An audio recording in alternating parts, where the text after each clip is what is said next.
Hello நண்பர்களே, நான் இன்றைக்கி உங்களுக்கு ஒரு கதை சொல்ல போகிறேன். அந்த கதையை கேட்டு நல்லா ஷேர் பண்ணுங்கள், சப்ஸ்கிரைப் பண்ணுங்கள், என்ஜாய் பண்ணுங்கள். வாங்க கதைக்குள்ளே போயிடலாம்.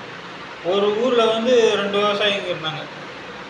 அதில் ஒரு விவசாயி என்ன பண்ணார், அவர் கிணத்த விற்கிறதா சொன்னோன்னா உடனே பக்கத்து எடுத்து விவசாயி, சரி நான் அந்த கிணத்த வாங்கிக்கிறேன், எனக்கே விற்றுருங்க அப்படின்ட்டு. உடனே இவரும் அந்த கிணத்த விற்றுட்டார்.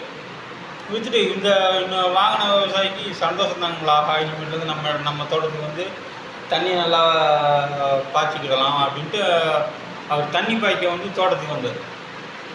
தோட்டத்துக்கு ஆமாம் யுத்தம் நான் உனக்கு கிணத்த மட்டும்தான் விற்றுருக்கேன், ஆனால் தண்ணியை விற்கல.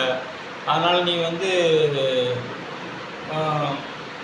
உன் தோட்டத்துக்கு பாய்க்க முடியாது. அவனும் எவ்வளோ கேட்டு பார்ப்பானுமே, அதெல்லாம் முடியாது. உடனே அவர் அந்த ஊரில் உள்ள நீதிமன்றத்துக்கு போயிடுவார். நீதிமன்றத்துக்கு போன உடனே இவரையும் விடுவார்.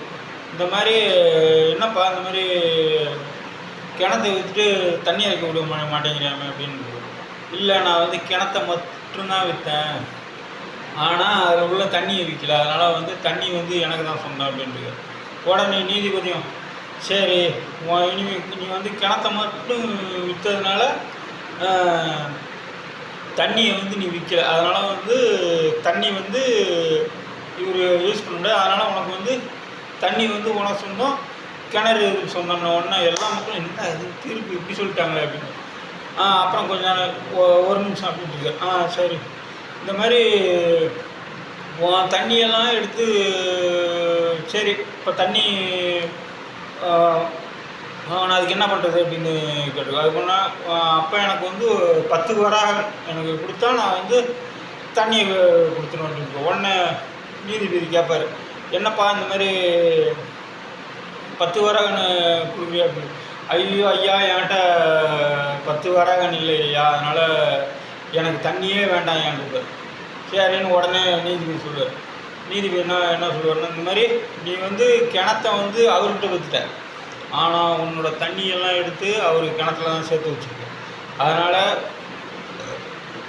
அந்த தண்ணியை நீ என்ன பண்ணணும்னா, தண்ணி சேர்த்து வச்சுருக்கிறதுனால அந்த கிணறு விற்றவர்கிட்ட நீ டெய்லியும் 2 வாரம் கட்டணும் அப்படின்றது. சரி, அப்படி நீ டெய்லியும் 2 வாரம் கட்டணுன்னா அந்த தண்ணியை பைப் வச்சு இறச்சி வெளியில் விட்டுணும். அப்படி இல்லையா, அன்னன்னைக்கு அந்த கிணத்துல தண்ணி நீ இப்பே இறச்சி எடுக்கணும், நல்லா தண்ணி எடுத்துப்பார். உடனே ஆஹா நம்ம நல்லா மாட்டிக்கிட்டோங்கடா அப்படின்ட்டு அதுக்கப்புறம் நீதிபதிக்கிட்டேயும் அந்த விவசாயிக்கிட்டேயும் மன்னிப்பு கேட்ட, ஐயா நான் பேராசையினால் இப்படி செய்துட்டாங்க, நான் மன்னிச்சிருங்க அப்படின்னு. உடனே அவன் மன்னிப்பு கேட்டு போயிடும். இதுதான் இந்த கதையோட. நன்றி, வணக்கம்.